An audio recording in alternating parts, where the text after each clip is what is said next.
Assalamualaikum warahmatullahi wabarakatuh. Om Swastiastu. Perkenalkan, nama saya Nadia Handayani dengan NIM S1B024135. Saya di sini akan menjelaskan materi mengenai dampak media sosial terhadap perkembangan psikologis peserta didik. Perkembangan psikologis peserta didik, terutama pada remaja, dipengaruhi oleh berbagai faktor. Salah satunya adalah penggunaan media sosial atau medsos. Seperti yang kita ketahui, media sosial telah menjadi bagian yang tak terpisahkan dalam kehidupan sehari-hari dan memiliki pengaruh yang sangat-sangat besar terhadap perkembangan psikologis, baik secara positif maupun secara negatifnya. Nah, dalam konteks ini, teori-teori perkembangan dari tokoh-tokoh terkenal seperti Jean Piaget, Erikson, Kohlberg, dan Hurlock dapat digunakan untuk memahami dampak media sosial terhadap perkembangan peserta didik. Oke, yang pertama, teori perkembangan kognitif oleh Jean Piaget. Jean Piaget mengemukakan bahwa perkembangan kognitif anak terjadi dalam 4 tahap, yaitu yang pertama, tahap sensor motorik, tahap operasional, tahap konkret, dan tahap formal. Nah, pada masa remaja, peserta didik berada pada tahap operasional, yang dimana mereka mulai berpikir abstrak dan logis. Media menyediakan berbagai informasi yang dapat melatih kemampuan berpikir kritis, tetapi juga bisa membentuk pola pikir yang dangkal jika informasi yang diterima tidak terverifikasi kebenarannya atau tidak dicari tahu dulu kebenarannya. Contoh nyatanya saja, seorang remaja yang mengakses berbagai media sosial itu sering terpapar pada berbagai topik-topik yang berbeda, dari politik hingga sains. Nah, jika tidak bijaksana dalam menyaring informasi, maka remaja ini dapat terbentuk pola pikir yang lebih cepat percaya pada hoax atau informasi yang tidak berdasar yang mempengaruhi cara berpikir mereka dalam kehidupan sehari-hari. Yang kedua, teori perkembangan sosial menurut Erikson. Erikson mengemukakan teori perkembangan psikososial yang terdiri dari 8 tahap, yang salah satunya adalah tahap identitas dan vs kebingungan. Peran pada remaja, usianya mulai dari 12 tahun sampai dengan 18 tahun.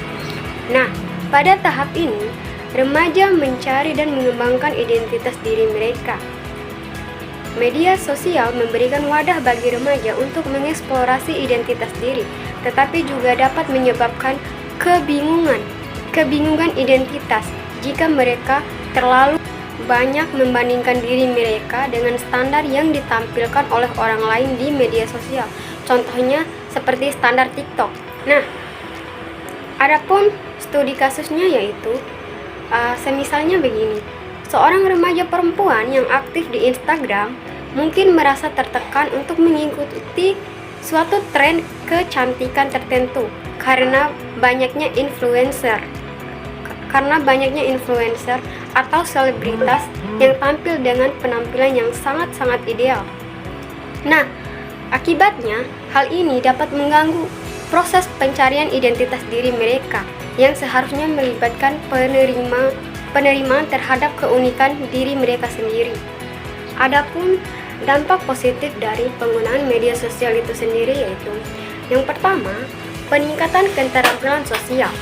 Maksudnya yaitu media sosial dapat memberikan kesempatan bagi remaja untuk berinteraksi dengan teman-teman baru dan membangun jaringan sosial yang lebih luas lagi. Yang kedua yaitu akses ke informasi. Nah, maksudnya yaitu media sosial dapat menjadi alat untuk belajar dan mendapatkan informasi yang bermanfaat dalam berbagai bidang, baik dari bidang pendidikan hingga dari kesadaran sosial lainnya. Yang ketiga yaitu ekspresi diri. Seorang remaja dapat mengekspresikan dirinya melalui postingan, foto, ataupun video-video lainnya yang dapat membantu mereka mengembangkan identitas diri. Berbicara dampak positif dari penggunaan media sosial, pasti ada yang namanya dampak negatif. Nah, adapun dampak negatifnya sendiri yaitu yang pertama, adanya cyberbullying. Maksudnya yaitu penunungan di dunia maya dapat merusak kesehatan mental dan emosional peserta didik. Terus yang kedua, yaitu perbandingan sosial. Media sosial dapat menyebabkan perasaan rendah diri atau kecemasan akibat membandingkan kehidupan dirinya dengan kehidupan orang lain yang seringkali dipenuhi dengan gambaran ideal dan yang tak realistis.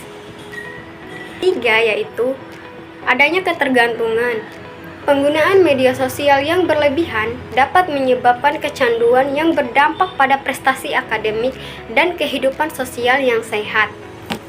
Dari yang saya jelaskan tadi, dapat kita tarik poin pentingnya bahwa media sosial itu memiliki dampak yang sangat-sangat signifikan atau yang sangat luas terhadap perkembangan psikologis peserta didik, baik itu dari segi kognitif, sosial, moral, ataupun emosional.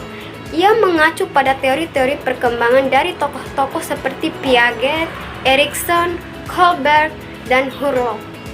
Nah, kita dapat memahami bahwa media sosial memiliki potensi untuk mendukung atau merugikan perkembangan psikologis dari remaja. Nah, tergantung pada bagaimana mereka menggunakannya.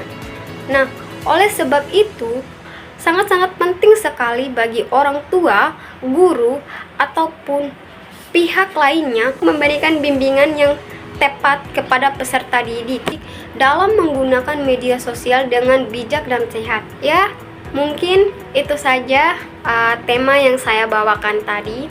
Semoga kita semua dapat dengan bijak dalam menggunakan media sosial, terutama pada peserta didik. Lebih dan kurangnya itu saya mohon maaf, dan semoga video ini dapat bermanfaat bagi kita semua, terutama bagi diri saya pribadi. Sekian, wassalamualaikum warahmatullahi wabarakatuh.